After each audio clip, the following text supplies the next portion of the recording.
પવન પુત્ર હનુમાનજીનો આજે જન્મદિવસ છે, ત્યારે શું તમને ખબર છે હનુમાનજીના બધા જ મંદિરોમાં તેમની મૂર્તિ પર સિંદૂર કેમ લગાવવામાં આવે છે? તો વાત એમ છે, વનવાસ પત્યા પછી એકવાર હનુમાનજીએ સીતા માતાને સિંદૂર લગાવતા જોયા. આ જોઈને હનુમાનજીએ સીતા માતાને પૂછ્યું કે તમે માથામાં સિંદૂર કેમ લગાવો છો?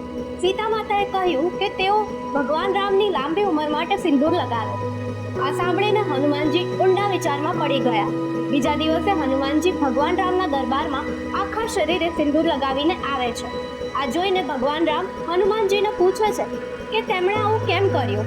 ત્યારે હનુમાનજી કહે છે, માતા સીતાના એક ચપટે સિંદૂર લગાવવાથી ભગવાન રામની ઉંમર લાંબી થાય છે, તો મારા આખા શરીરે સિંદૂર લગાવવાથી શ્રી રામની ઉંમર કેટલી વધશે?